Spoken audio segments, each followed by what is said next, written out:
जियो प्रभात news network, उम्मीद की नई आवाज। This programme is sponsored by Singh brand. कौन है सम्राट मिहिर भोज, राजपूत या गुजर? मेरठ में उस वक्त एक बहुत बड़ा बवाल शुरू हो गया जब मेरठ के गूगल रोड पर सम्राट मिहिर भोज के बोर्ड के आगे गुजर शब्द को लगाया गया।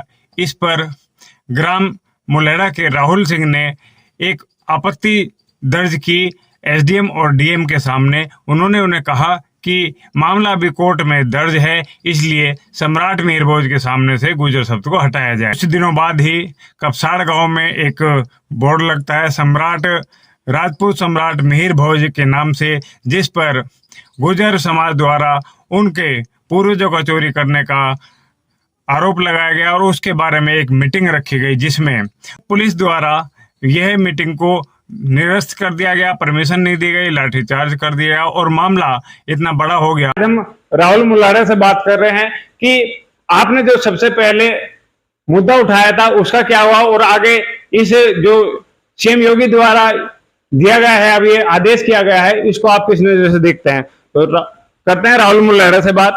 तो जैसा आपने सबसे पहले मुद्दा उठाया था कि गुजर शब्द हटाया जाए बोर्ड पर से, उसका पूरा फिर आगे चल कर ये बड़ा मुद्दा बना, तो आप इस पूरे नजरिए को कैसे देखते हैं? धन्यवाद पंकज जी।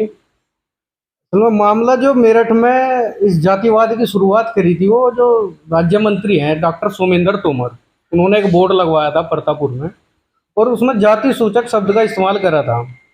उसमें हमने आपत्ति यही करी थी कि जब हाई कोर्ट का आदेश है, जो कोई विवादित कोई चीज़ है, कोई मसला विवादित है और हाई कोर्ट का उसमें आदेश है कि इस संबंधित मिहिर भोज से संबंधित जो भी कोई बोर्ड लगा हुआ है, प्रतिमा लगा हुआ है, तो जाति सूचक शब्द का इस्तेमाल ना करें। और चूंकि वे मंत्री हैं एक और जिम्मेदार पद पे हैं, तो उनकी जिम्मेदारी है कि वे पूरे समाज को, पूरे शहर को एक नज़रिए से देखकर और एक साथ लेकर चलने का काम करें।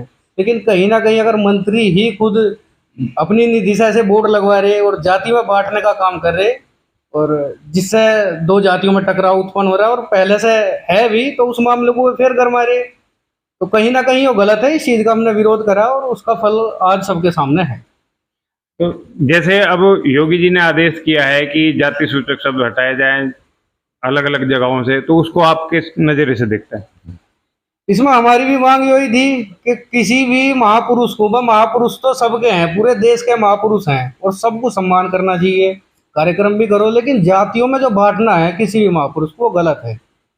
और जो आदेश हैं मान्य हाई कोर्ट ने इसमें आदेश करे हैं, वो आदेश ठीक है, बिल्कुल हम उनके साथ हैं, होना चाहिए, सब जाति सूचक सब सबसे हटना चाहिए, उसको कोई आपत्ति नहीं। अच्छा, एक सोशल मीडिया पे बहुत ज्यादा ट्रेंड कर रहा है कि पहले जाट वर्सेस राजपूत करवाया गया, उसके बाद अब गुजर वर्सेस राजपूत है। आखिर ये इलेक्शनों से पहले, चुनाव के आने से पहले ही इस तरह की रणनीति कैसे तैयार की जाती है? कैसे ये मामले एकदम से उठने लगते हैं? आप कैसे क्या कहेंगे इस मामले में? असल में समझना पड़ेगा सब समाज को, क्योंकि नेता अपने फायदे के लिए समाज को लड़वाने का तो काम करें, लेकिन उन्हें तो फायदा हो, नुकसान हो समाज के युवाओं को, समाज के लोगों को।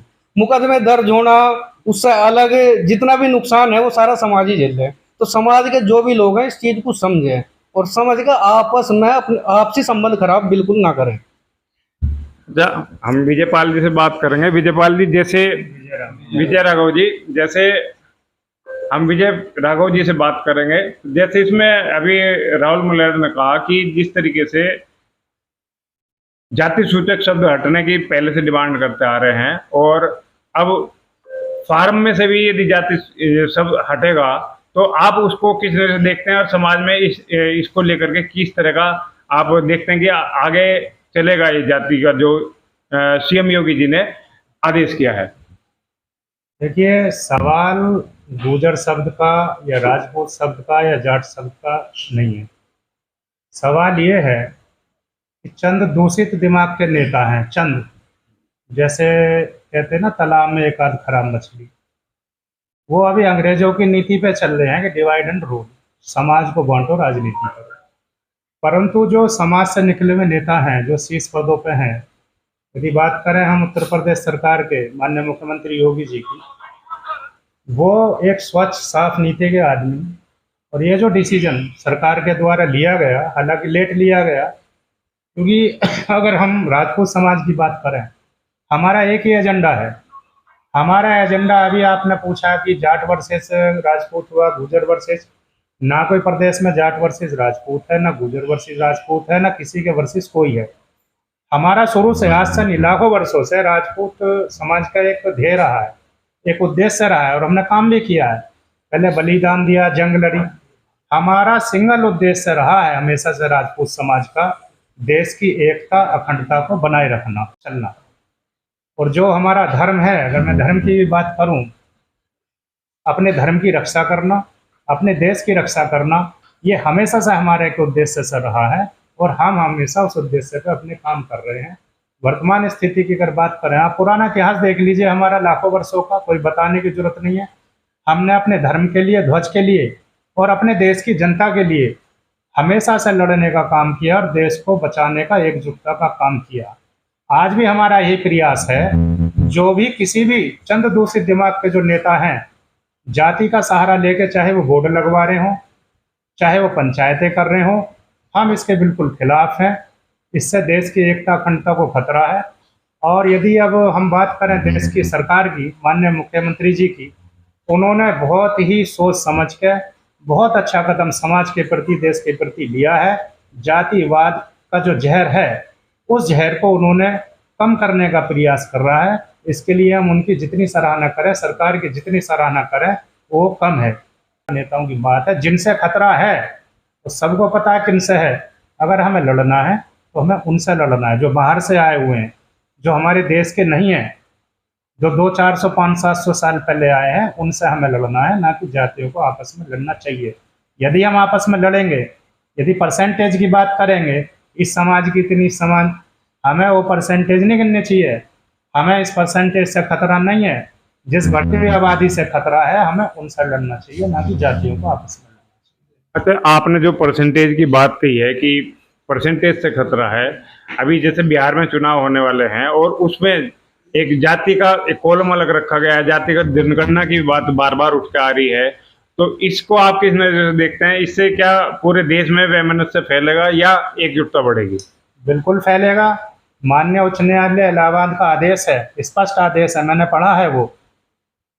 बोर्ड, साइन बोर्ड, जातिगत सभाएं, वाहनों पर जातिगत नाम, और उसके अलावा जो सरकारी फॉर्म में जाति का कॉलम होता है, स्पष्ट उसमें आदेश है उस कॉलम को फॉर्म में से हटाया जाए। और हम उम्मीद करते हैं उत्तर प्रदेश सरकार से कि वो कॉलम को जातियों के अपने फॉर्म में से हटा के देश में एक नया मैसेज देंगे, देश की एकजुटता का मैसेज देंगे। और यदि उसमें कहीं हमें लगा सरकार की ओर से कोताही बरती जा रही है, इसे हम फिर एक बड़ा जन आंदोलन सभी जातियों के साथ मिलकर के अवश्य करेंगे। ये आपके चैनल के माध्यम से हम आज देश की जनता को बताना चाह रहे हैं। और इसकी शुरुआत, ये जो जाति की तोड़फोड़ का सिस्टम है, उसकी शुरुआत देश के अंदर उत्तर प्रदेश और भी जिला मेरठ से होगी, 100% होगी, निश्चिंत रहिए। अच्छा, हमारे साथ उत्तम सिंह जी बैठे हैं, इनसे बात करते हैं।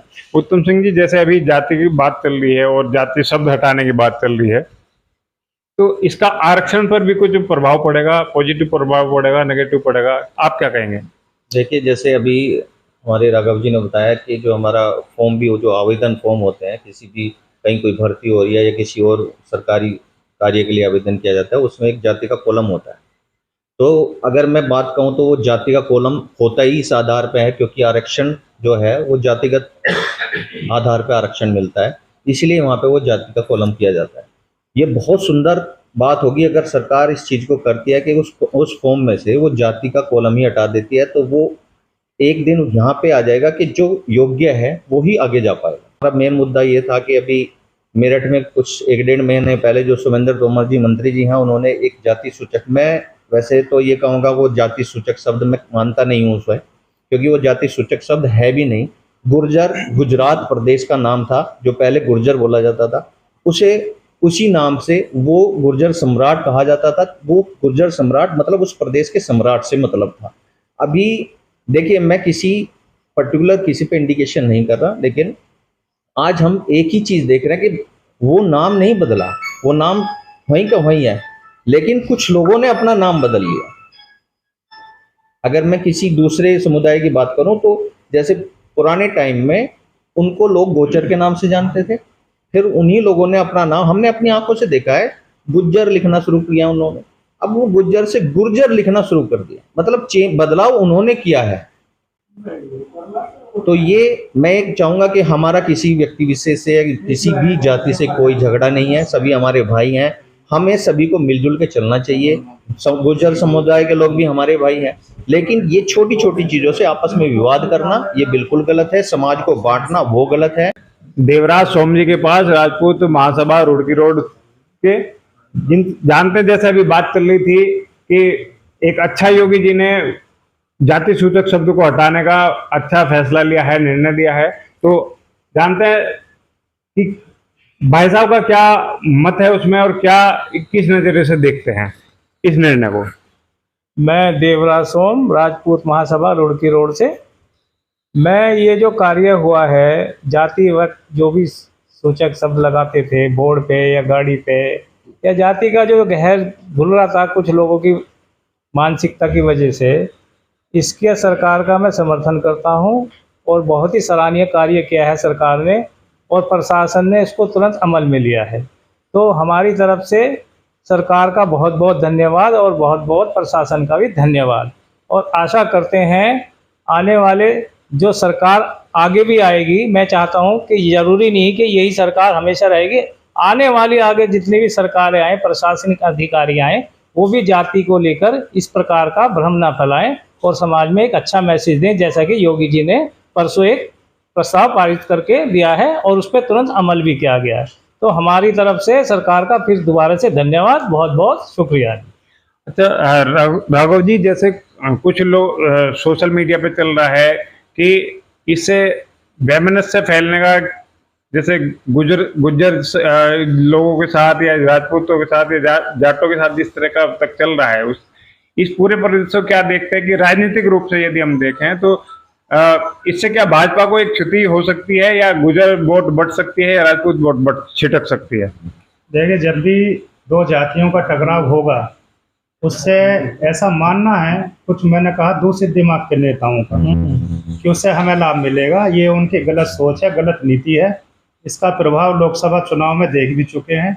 जब भी दो जाति आपस में लड़ेंगी, जब भी हिंदू आपस में बटेगा, उसका नुकसान सभी पॉलिटिकल पार्टियों को होगा। और जहाँ तक भाजपा की अगर आप बात करें, यदि जातियों में हिंदू लड़ेगा तो उसका सारा का सारा नुकसान जो होगा वो सबसे ज़्यादा भारतीय जनता पार्टी का ही होगा। और जो मुस्लिम आधारित राजनीति करते हैं, मैं स्पष्ट कह रहा हूँ, जो भी पार्टी मुस्लिम बेस राजनीति करते हैं उन्हें इसका संभवतः लाभ मिलेगा, और इसीलिए ये सब चीज़ें हो रही हैं। इस षड्यंत्र को हमें समझने की ज़रूरत है और समझदारी से हम सभी लोगों को, इसमें जो भी हिंदू धर्म के लोग हैं, उनको इसमें समझदारी से काम लेना चाहिए।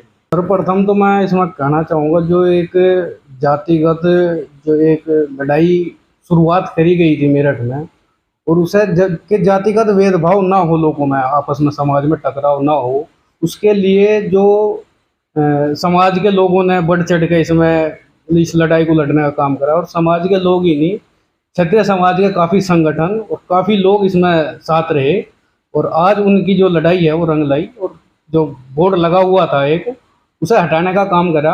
और उसे हटाने का कारण सिर्फ यही था कि जातिगत भेदभाव इसमें शहर में उत्पन्न ना हो। तो यहाँ थे आज राजपूत समाज के लोग, जिनसे अलग अलग विषयों पर चर्चा करी, लेकिन सबका एक ही कहना है कि योगी जी ने जो निर्णय लिया है वो सराहनीय है। और यदि जातियों में लोग बटेंगे, आपस में वैमनस्य बढ़ेगा, तो इसका सबसे बड़ा खतरा बीजेपी को होगा, क्योंकि हिंदू सबसे ज्यादा बीजेपी के साथ जुड़ा हुआ है। आगे इस चीज को कैसे बढ़ाया जाएगा, कैसे आगे बढ़ेगी, पूरे देश में किस तरह से फैलेगा, यह आने वाला वक्त ही बताएगा। तो आज की खबर में इतना ही, कल फिर मिलेंगे किसी नए मुद्दे के साथ। तब तक बने रहिए हमारे साथ और देखते रहिए दिव्य प्रभात।